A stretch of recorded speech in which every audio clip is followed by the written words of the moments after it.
सत्तामा हुँदा देश सुशासन, लोकतन्त्र, न्याय, विधिको शासन भएको स्वर्ग जस्तो देख्ने, बाहिर हुँदा अचानक लोकतन्त्र धरापमा पर्ने, गरिबी, बेरोजगार, अन्याय, प्रतिशोध, विदेशी शक्तिको हस्तक्षेप सबै देखिने। हेर्न लायकको ठाउँ हुनेछ, यो आधुनिक ठाउँ हुनेछ। यो मान्छे आइपुग्दा नेपालमै त छु भने जस्तो लाग्ने गरेको ठाउँ हुनेछ, जो यिनीहरूको उखान टुक्काहरूलाई समेत साँचो भनेर पत्याइदिने हामी। अब पनि यिनकै पुरानो पार्टीहरूले जितेर सरकार बनाउँछ भने यति बुझ्दा हुन्छ नेपाली जनतालाई राम्रो मान्छे र देशमा विकास चाहिएको छैन।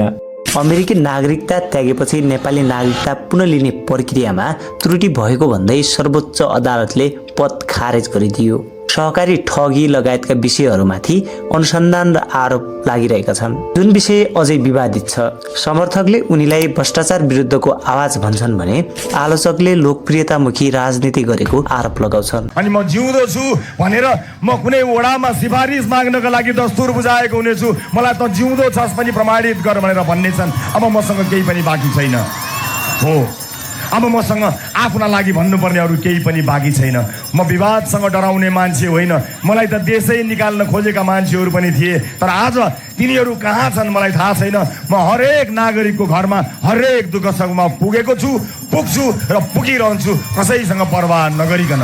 रवि लामिछाने एक नेपाली राजनीतिज्ञ, पूर्व पत्रकार तथा टेलिभिजन कार्यक्रम सञ्चालक हुन्। उनी जनताका मुद्दा सिधै उठाउने शैलीका कारण नेपालमा निकै चर्चित र प्रभावशाली व्यक्तित्वका रूपमा चिनिन्छन्। अमेरिका बसाइका क्रममा उनले पत्रकारिता तथा सञ्चार सम्बन्धी अध्ययन गरे र केही समय सामान्य रोजगारी पनि गरे। सिधा कुरा जनतासँग नामक कार्यक्रम मार्फत भ्रष्टाचार, अन्याय, पीडितका मुद्दा र सरकारी लापरवाहीहरूलाई सिधै उठाए। सन् 2013 मा उनले 62 घण्टा बढी समय लगाएर टेलिभिजन कार्यक्रम सञ्चालन गरेर गिनिज वर्ल्ड रेकर्ड कायम गरे, जसले उनलाई अझै लोकप्रिय बनायो। सन् 2022 मा पत्रकारिता छोडेर राजनीतिमा प्रवेश गरे। उनले राष्ट्रिय स्वतन्त्र पार्टी राजसपा स्थापना गरे, जसको मुख्य एजेन्डा सुशासन, भ्रष्टाचार नियन्त्रण र वैकल्पिक राजनीति थियो। सन् 2022 को आम निर्वाचनमा चितवन 2 बाट प्रतिनिधि सभा सदस्य निर्वाचित भए। केही समय उप प्रधानमन्त्री तथा गृहमन्त्री समेत बने। नागरिकता सम्बन्धी कानुनी विवादका कारण पद गुमाए पनि पछि नागरिकता प्रक्रिया पूरा गरेर पुनः राजनीतिमा फर्किए। जनताको आवाज बुलन्द गर्दै परम्परागत राजनीतिलाई चुनौती दिने नयाँ राजनीतिक विकल्प प्रस्तुत गर्ने व्यक्तित्वका रूपमा उनीलाई चिनिन्छ। प्रधानमन्त्रीको दौडमा एउटा नयाँ पात्रको इन्ट्री भएको छ, ती हुन् बालेन्द्र शाह। बालेन्द्र शाह कुनै ठूला राजनीतिक दलहरूको समर्थन बिना काठमाडौँ महानगर जस्तो शक्तिशाली ठाउँमा स्थापित दलका उम्मेद्वारहरूलाई हराएर मेयर बने। सन् 2022 को स्थानीय तह निर्वाचनमा उनले स्वतन्त्र उम्मेदवारीको रूपमा काठमाडौँ महानगरको मेयर पदमा उम्मेदवारी दिए। ठूला राजनीतिक दलहरूलाई पछि पार्दै उनी भारी मतान्तरले विजयी भए। उनको विजयलाई युवा पुस्ताको चेतना र वैकल्पिक राजनीतिको चाहनाको प्रतीक मानिन्छ। र अहिले चर्चामा रहेका अर्का पात्र हुन् केपी ओली। यहाँ त दमक सफा नगरहरू मध्ये पर्छ, व्यवस्थित नगरहरू मध्ये पर्छ। यो महोत्तरी धनुषा जस्तो अवस्थामा होइन, त्योभन्दा धेरै एडभान्स छ, सफा सुग्घर बेग्लै छ। अब उहाँ त्यो कल्चरबाट आएको मान्छे यस कल्चरमा अब उहाँले खोइ यहाँ गुइठा बाल्न सिकाउनुहुन्छ कि के गर्नुहुन्छ मलाई थाहा छैन। यो ठाउँ त धेरै एडभान्स छ नि।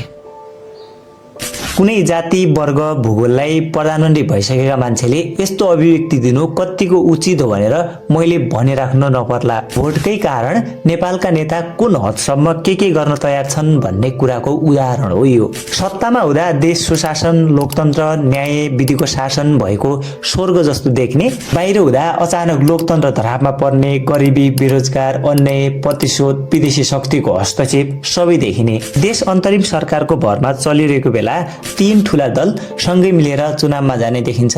पुस्तौदेखि नेपाली राजनीतिमा छाप बनाइसकेका दलहरूलाई चुनावमा पराजित गरेर आउन निकै गाह्रो देखिन्छ। रवि, बालेन्द्र शाह र कुलमान घिसिङ सँगै मिलेर गए पनि केही हुनेवाला छैन।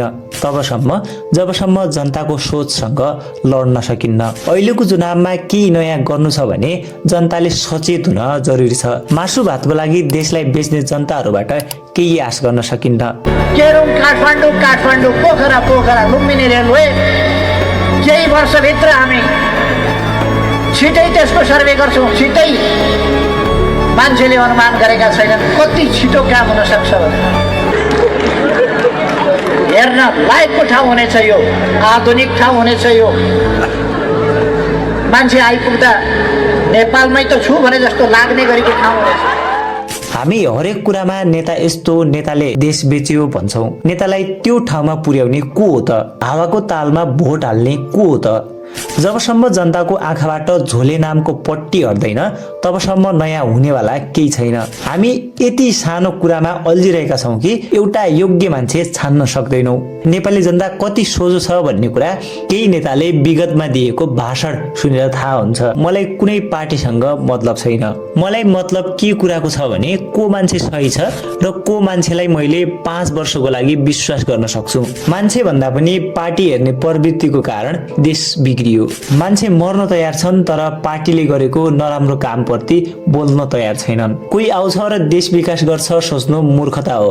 कोही आउनेवाला छैन। जनताले आफै बनाउने हो देश। नेपालका नेताहरूमा एउटा प्रवृत्ति हावी देखिन्छ, विपक्षीको आलोचना। कोही भन्दा म अब्बल र क्षमतावान छु भन्ने देखाउन कसैको आलोचना नै गर्नुपर्ने हो र? लाग्छ राजनीति भनेको एक अर्काको आलोचना गरेर मात्र चल्ने कुरा हो। कोही भन्दा म अब्बल र क्षमतावान छु भन्नको लागि अन्य आधारहरू पनि छन्, जस्तै आफूले गरेको काम, जुन नेपालका नेताहरूमा भन्न सक्ने आँट छैन।